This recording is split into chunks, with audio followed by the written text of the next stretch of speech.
روزے کے مسائل و احکام۔ روزے میں بھول کر کھانے پینے کا حکم۔ بھول کر کھانے پینے یا جمع کرنے سے روزہ نہیں ٹوٹتا، البتہ اس کے بعد اگر یہ گمان کیا کہ میرا روزہ ٹوٹ گیا ہے اور پھر قصداً جان بوجھ کر کھا پی لیا، جمع کر لیا، تو روزہ فاسد ہو جائے گا، قضا لازمی ہوگی، کفارہ نہیں۔ قصداً جان بوجھ کر روزہ توڑنے کا حکم اور اس کا کفارہ۔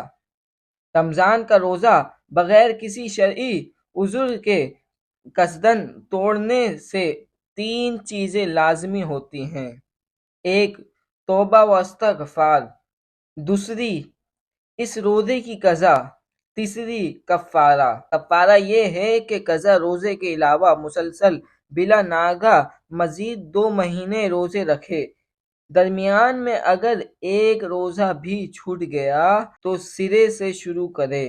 اگر روزہ رکھنے کی قدرت نہ ہو، یعنی سخت بیمار کے سبب روزہ رکھنے کی بالکل طاقت نہ ہو، محض بے ہمتی، سستی یا معمولی بیماری، عذر شرعی نہیں، تو 60 مسکینوں کو 2 وقت کا کھانا کھلائے یا 60 مسکینوں کو صدقہ فطر کی مقدار گندم یا اس کی قیمت دے۔ ایک صدقہ فطر کی مقدار نصف عین پونے 2 کلو گندم یا اس کی رقم ہے، مگر احتیاطاً پورے 2 کلو گندم یا اس کی قیمت دینا زیادہ بہتر ہے۔ کفارہ کا تعلق رمضان المبارک کے روزوں کے ساتھ خاص ہے، رمضان کے سوا دوسرے روزوں میں کفارہ لازمی نہیں ہوتا۔ روزے کی حالت میں دانت کے درمیان پھنسی ہوئی چیز کا نگلنا۔ دانت میں پھنسی چیز اگر چنے کے برابر یا اس سے بڑی ہو تو اس کے نگلنے سے روزہ فاسد ہو جائے گا، تاہم اگر وہ چیز چنے کی مقدار سے چھوٹی ہو تو روزہ فاسد نہیں ہوگا، لیکن یہ مکروہ عمل ہے۔ البتہ پھنسی ہوئی چیز منہ سے نکالنے کے بعد دوبارہ نگل لینے سے بہرحال صورت روزہ ٹوٹ جائے گا، خواہ چنے کی مقدار ہو یا اس سے کم ہو۔ دانت یا مسوڑوں سے خون نکلنا۔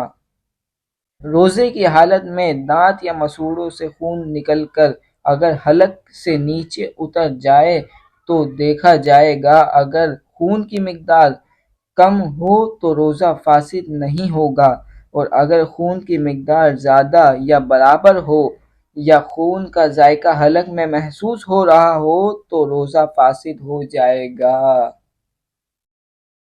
روزے کی حالت میں دانت نکلوانا۔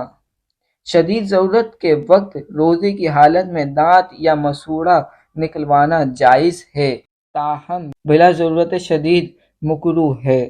اگر خون یا دوا پیٹ کے اندر چلا جائے تو روزہ فاسد ہو جائے گا، قضا لازمی ہوگی، کفارہ نہیں۔ بیمار کے لیے روزہ توڑنے کا حکم۔ روزے کی حالت میں اگر کوئی اتنا بیمار ہو کہ اسے جان سے جانے یا بیماری کے بہت بڑھ جانے کا خطرہ لاحق ہو تو اس کے لیے روزہ توڑ دینا درست ہے، صرف قضا لازمی ہوگی، کفارہ نہیں۔ البتہ اگر ایسی صورت میں انجیکشن یا ڈرپ سے وقتی طور پر افاقہ ہو سکتا ہو تو روزہ نہ توڑیں۔ قدرت کے باوجود روزے کی قضا کرنے کا حکم۔ اگر مریض کو صحتیاب ہونے کے بعد اتنی مدت ملی کہ جس میں فوت شدہ روزوں کی قضا کر سکتا ہو، لیکن اس نے ان روزوں کی قضا نہیں کی، یہاں تک کہ اس کی موت کا وقت قریب آ گیا، تو اس صورت میں اس کے ذمے فدیہ دینے کی وصیت کرنا لازمی ہے۔ چنانچہ اگر یہ وصیت کی تو ورثہ پر ترک کے 1/3 حصے پر فدیہ ادا کرنا لازم ہوگا۔ 1/3 سے زیادہ سے فدیہ ادا کرنا واجب نہیں، البتہ اگر تمام ورثہ عاقل بالغ ہوں اور وہ تہائی مال سے زیادہ سے فدیہ ادا کرنے پر راضی بھی ہوں تو یہ ان کی طرف سے میت پر احسان شمار ہوگا۔ ایسی صورت میں تہائی مال سے زیادہ سے فدیہ ادا کرنے کی اجازت ہوگی۔ فدیے کے مسائل۔ نمبر 1، جو شخص بڑھاپے یا دائمی بیماری کے سبب روزے رکھنے پر قادر نہ ہو، اسی طرح مستقبل میں صحت کی امید بھی نہ ہو، تو اس پر ہر روزے کے بدلے صدقہ فطر کے برابر گندم یا اس کی قیمت فقیر و مسکین کو دینا لازمی ہے۔ شریعت میں اسے فدیہ کہتے ہیں۔ نمبر 2، سفر یا عارضی بیماری کے سبب روزہ رکھنے پر قادر نہ ہوں تو بعد میں قضا لازمی ہوگی، فدیہ نہیں۔